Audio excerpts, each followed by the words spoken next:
Welcome to another edition of the Left-Hand Path. Here we discuss issues and topics relating to metaphysics, astrology, and astrotheology. The word sinister comes from the Latin for left hand.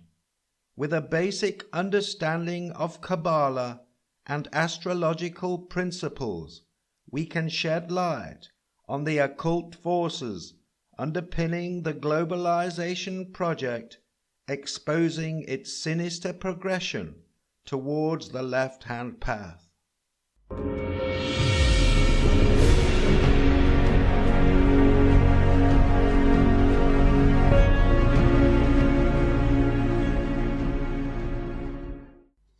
The race of man, after its miserable fall from God, the Creator and the giver of heavenly gifts, through the envy of the devil, separated into two diverse and opposite parts, of which the one steadfastly contends for truth and virtue, the other of those things which are contrary to virtue and to truth.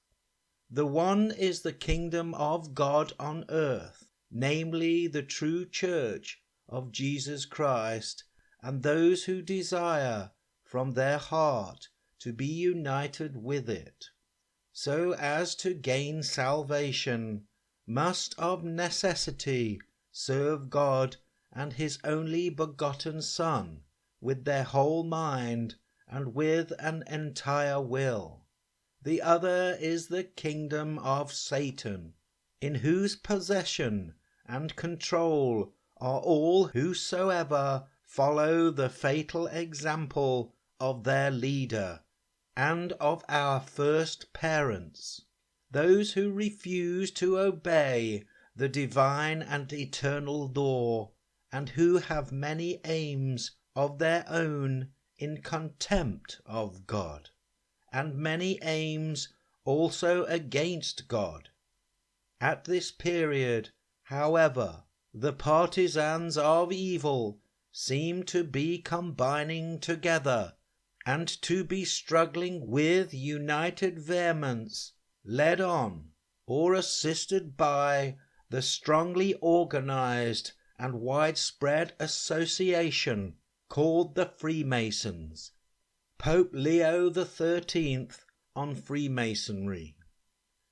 So whose side are you on? Are you walking among the pathways upon the tree of life, or are you a pleasure-seeking, self-serving, egocentric individual rapidly descending into the well-worn corridors down into the belly of the beast and the tree of death? The end game is approaching. It is a showdown of biblical proportions. On one side, there are those devoting their lives trying to ascend up the tree of life. These are the righteous few pockets of individuals who adhere to the righteous path, desiring unity with the Creator. They can be found among traditional Judaism, Christianity, Islam, and other forms of spiritually orientated people. They are targets of Satan and his many henchmen, all those who find themselves walking amongst the Qliphoth. They have, in some cases, unwittingly been led down the left-hand path to become useful idiots and servants for the demiurge and his entourage of disciples. The New World Order is underway, one which will ultimately outlaw all forms of spirituality, uniting humanity within a technological control grid, a sophisticated collective of transhuman automatons, obeying their masters and serving all aspects of the system they are helping to underpin. united in a material sense, but devoid of nature's divine spark of spiritual diversity. I suspect humanity has been down this road many times before, a cyclical loop of rising and falling civilizations, some of which steered their citizens towards the righteous tree of life, and others down the tree of death. Competing factions, endlessly sparring against one another, occasionally reset by an overriding benevolent consciousness, a divine spark, which, through cosmic circumstance, smashed everything the demiurge creates back into dust, bringing forth a new Stone Age and a fresh beginning for humanity. The Tower of Babel is a good example of this. A united humanity in the generations following the Great Flood, speaking a single language and migrating westward, comes to the land of Shinar. There they agree to build a city and a tower tall enough to reach the heaven. God, observing their city and tower, confounds their speech so that they can no longer understand each other, and scatters them around the world. It appears that the spiritual God will only tolerate his creation becoming too materialistic to a certain degree, before some divine intervention takes place, and the material God will do all in his power to undermine those trying to become more spiritual. Hence why we see major conflicts throughout the Holy Land, wars with an extra dimension, where the demiurge desires the supernal triad within the Holy Land to be under his yoke, kicking out all forms of spirituality to favor his disciples with a new temple devoted to him. It has been an ongoing ambition of the globalists to base their new world order out of Israel, to create the right environment for the archonic Messiah to rule from the old supernal triad within the Holy Land, to desecrate this historic spiritual area by handing over Israel to the demiurge and his henchmen will undoubtedly restrict the divine spark from having any influence over the future of humanity, locking each new generation into an artificial reality of transhumanism and technological folly. The wars we see unfolding throughout the Middle East are multifaceted. Mercenary armies disguised as Muslims trying to undermine unity within traditional Islam in an attempt to promote Western cliphotic Sabbatean interests over that of the Muslims. The ultimate goal is to divide and rule, diabolos, all the old systems to make way for a new form of global governance. According to the Hebrew prophet Zechariah, who saw the dark days at the end of this age, wrote about the redemption of Israel, a time when all the nations of the world would attack Israel at the Battle of Armageddon. Zechariah suggests that during the last days the Mount of Olives will split, leaving a huge valley in which residing Jews will be safe and protected. He also suggests that during Armageddon 2/3 of Israel will perish. In the whole land, declares the Lord, 2/3 will be struck down and perish. yet 1/3 will be left in it.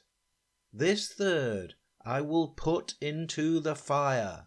I will refine them like silver and test them like gold. They will carry on my name, and I will answer them. I will say, they are my people, and they will say, the Lord is our God. Zech 13:8-9. After this, it is thought that the nation of Israel will prosper far beyond anything ever seen before.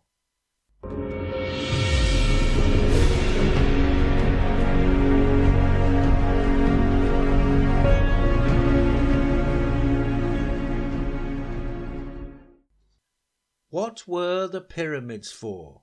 Were they frequency generators designed to keep spirituality dormant, or on the contrary, to keep the destructive influence of the demiurge away from a society desiring righteousness? What we do know is that there are enormous factions here on earth right now, some aligned with the demiurge, some aligned with the creator, and some neutral. 3 great tectonics gearing up for one almighty showdown. The unsettling aspect of all this is that this showdown, which is unfolding before our very eyes, is almost in line with Albert Pike's description of World War III. And to make matters worse, an informed interpretation of astrological cycles also leans in this direction. The 3 tectonic factions rubbing against one another, creating friction, are the 3 variations of globalization. The first one is the economic version of globalization based on Western economics, with the debt-based monetary system at its heart. This is a materialistic approach, one which can be viewed as being in opposition to spiritual values, a left-hand path to globalization, with the demiurge at its helm.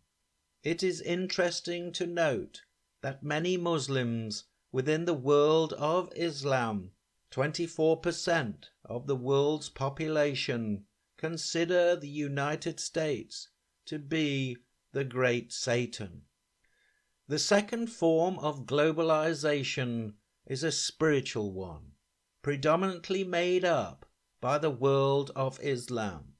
However, since the Satanization of much of the Christian world, Russian Orthodox Christianity is still considered by some Muslims as authentically spiritual. Together with traditional Judaism, this spiritual version of globalization is based around theological ideologies as they try to walk a righteous path and ascend up the tree of life. The third tectonic faction, grinding against the other 2, is from a Kabbalistic perspective a neutral form of globalization. However, although the Chinese aspirations of expansion based around Beijing do not have a theological approach or an extreme materialistic slant, they do base their society around a communistic, socialistic model heavily influenced by Karl Marx. These 3 variations of the globalization model could eventually collide, with a new world order emerging from the ashes. Whether this Armageddon type of conflict happens by accident or by design through the geopolitical 3-dimensional underwater chess game that our political classes like to play is unimportant. At the end of the day, it is still part of the ongoing battle between the Creator and the Demiurge. Consequently, whichever faction prevails, implementing their version of globalization, they could still continue the human integration with artificial intelligence, locking future generations into an artificial reality ultimately controlled by the Demiurge. Nothing can change society quicker than a war. So if great global changes are required by those behind our nation's governments, then a great global problem in the form of a war may be arranged to bring about all the changes necessary. Unfortunately, many people alive today have become so domesticated and dependent upon government institutions for their day-to-day survival and security that they have relinquished independent responsibility and handed it over to big brother institutions, allowing them to do their thinking for them, focusing instead on excessive consumption and fashionable mundane entertainment. For we wrestle not against flesh and blood, but against principalities, against powers, against the rulers of the darkness of this world, against spiritual wickedness in high places. Ephesians 6:12. The reason why astrology is so important during great times of upheaval is because it gives us a reference point, a benchmark of cosmic cycles, in which our connection to universal consciousness and the Creator is represented. As we enter the new age of Aquarius, the level of disinformation is increasing to a point where most of us do not know what or who to believe. Various factions compete with one another for pole position as the cosmic clock steadily takes us from the Piscean age into Aquarius, a new age of knowing. Like all new cycles, this new age starts in Aries, ruled by the old god of war. Just like the Piscean age began with military conquests brought about by the expansion of the Roman Empire, this age will go through some similar cosmic influences. For the first 180 years, Mars will promote its proactive energy as the globalization project kicks into high gear. To add to this expectation of military escalation, this time period which we are entering also coincides with cyclical returns of both Uranus, the planet of revolution and rebellion, and Pluto, the planet of transformation, death, and rebirth.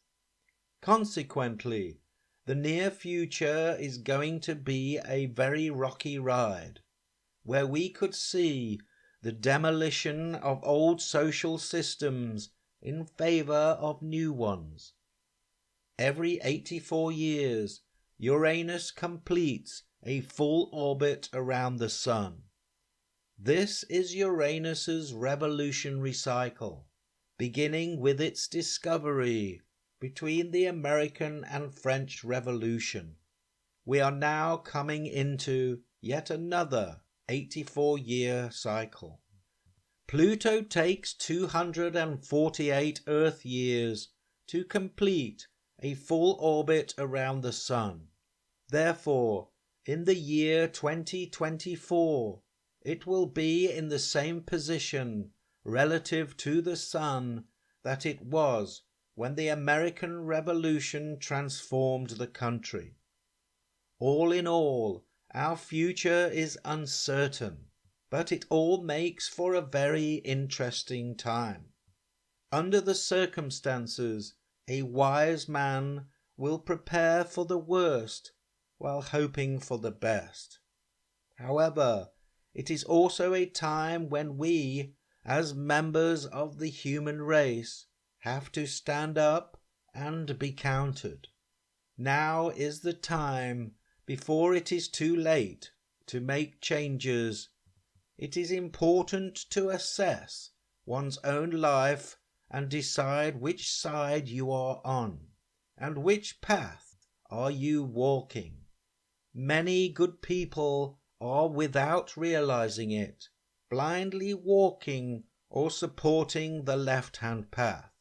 They have allowed themselves to become useful idiots or pawns in a huge global game of three-dimensional underwater chess, believing they are doing God's work, while in fact they have essentially become unwitting henchmen for the demiurge and his array of archons.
The final book of the New Testament, written by the Apostle John back in the 1st century, is an apocalyptic vision of the end times, or at least an end to what most people would regard as their normal lives within an accepted status quo.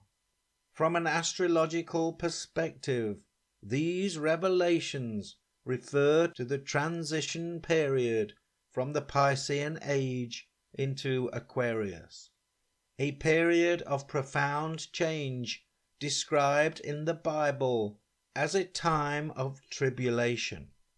In Revelation 6, 4 living creatures observe a lamb opening 7 seals of prophecy regarding this transition period. In the center, around the throne, were 4 living creatures, and they were covered with eyes, in front and in back. The first living creature was like a lion, the second was like an ox, the third had a face like a man, the fourth was like a flying eagle.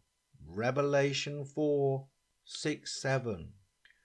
This revelation refers to the solstices and equinoxes of the new Aquarian age, the lion and ox being Leo and Taurus, while the eagle and man represent Scorpio and Aquarius, the water bearer. As the seals are opened, 4 apocalyptic horsemen appear, each representing specific events throughout this time period. I watched as the Lamb opened the first of the 7 seals. Then I heard one of the 4 living creatures say, in a voice like thunder, "Come." I looked, and there before me was a white horse. Its rider held a bow, and he was given a crown, and he rode out as a conqueror bent on conquest. Each of the 4 horses are different colours. They represent the colour of the sky at various times of the day, and from this we can determine the season in which these horses and their riders refer to. Depictions of horses in the ancient world usually represented a journey from either one place to another or one time period to another. In this case, the white horse refers to the midday sun and consequently the summer solstice. Lambs in astrology usually represent Aries or the spring equinox. And as the lamb is the one opening each seal, it could be referring to a period beginning around the spring equinox. Therefore, this white horse could depict a period of time between March the 21st to June the 21st. This rider is wearing a crown, corona, as he rides out as a conqueror bent on conquest. When the Lamb opened the 2nd seal, I heard the 2nd living creature say, "Come." Then another horse came out, a fiery red one. Its rider was given power to take peace from the earth and to make people kill each other. To him was given a large sword. When the Lamb opened the 3rd seal, I heard the 3rd living creature say, "Come." I looked, and there before me was a black horse. Its rider was holding a pair of scales in his hand. Then I heard what sounded like a voice among the 4 living creatures, saying, 2 pounds of wheat for a day's wages, and 6 pounds of barley for a day's wages, and do not damage the oil and the wine. When the Lamb opened the 4th seal, I heard the voice of the 4th living creature say, "Come." I looked, and there before me was a pale horse. Its rider was named Death, and Hades was following close behind him. They were given power over 1/4 of the earth to kill by sword, famine, and plague, and by the wild beasts of the earth.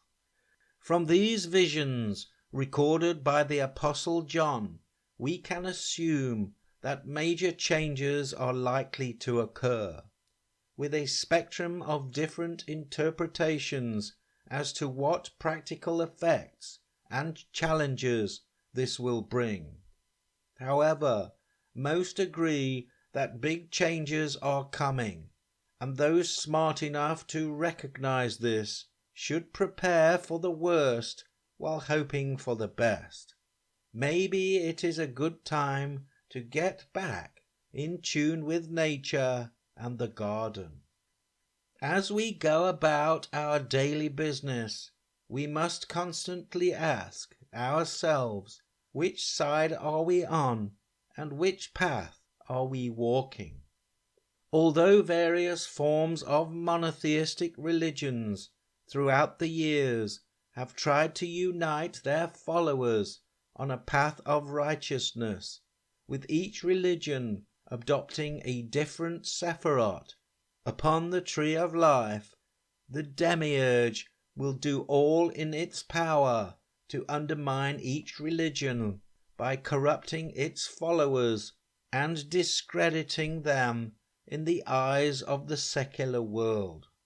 It is likely that some time in the future all religions of a spiritual nature will be outlawed, limiting the Creator's connection to his creation, leaving humanity to the mercy of the demiurge. The ongoing demonization of Islam by the West is all part of this agenda.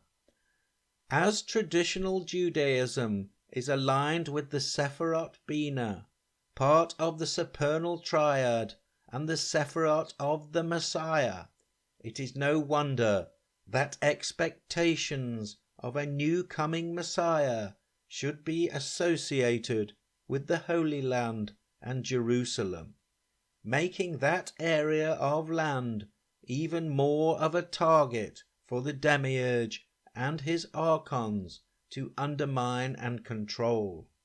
Through their nihilistic programs of infiltration and subversion, the Qliphothic Sabbateans sabotage many forms of divine unity within society, hoping to bring forth their archonic Messiah, who will rule the material world from the supernal triad within Israel.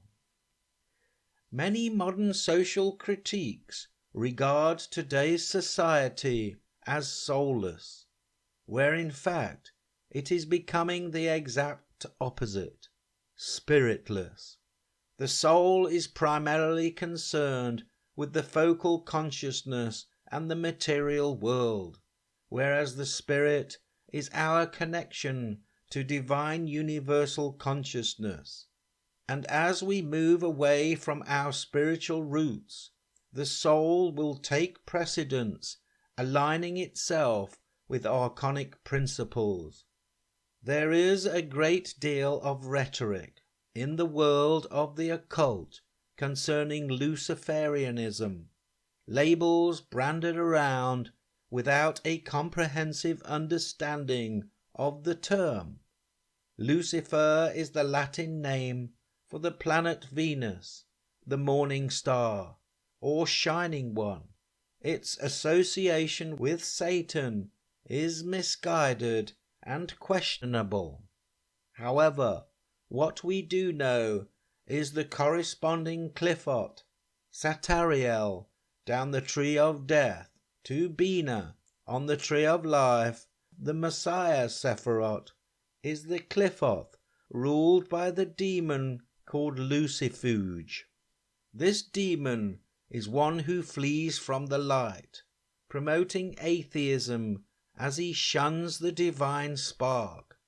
It could be argued that Lucifuge is the true source behind the real Luciferian doctrine. Some esoteric scholars are of the opinion that the archons created the solar system independent from the earth, sun, and moon, as inorganic places where they could dwell, and it is their ultimate goal to turn the earth into another one of their inorganic habitats. To balance the fall and manifestation of Sophia out in this dense part of the galaxy, the Aeons within the Pleroma manifested the sun and the moon as a way to create divine harmony and balance here on earth. It is therefore vitally important to keep one's biorhythms in tune with these important celestial luminaries as a way to harmonize with nature and connect with divine consciousness. It appears that the drive to interface humanity with artificial intelligence is all part of an attempt to draw us away from our connection with nature, to send us further down the left-hand path. It has also been suggested that the archons have difficulty existing in our physical reality, which could very well be one of the reasons why our planet has been under a covert geoengineering program promoting unnatural environmental changes for some time. Mastering the art of meditation is one of the best ways to begin the process of ascending the tree of life, as the first pathway from Malkuth, the earthly kingdom, leads to Yesod, ruled by the moon.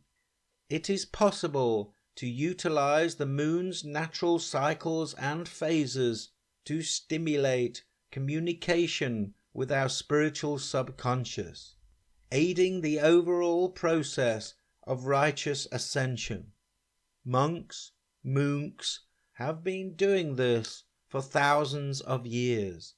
A new moon is nature's way of initiating a new cycle, giving those who understand its metaphysical importance an ideal opportunity to make necessary changes to the direction of their lives, making it easier to break old habits in favor of new ones. Consequently, wherever you find yourself in life, whatever path or stage you are at, every month there is an opportunity to turn your situation around. We all have choices available to us, if enough of us put into practice the changes we want to see in the world. Hopefully, we can leave this potential paradise in a better state than we found it.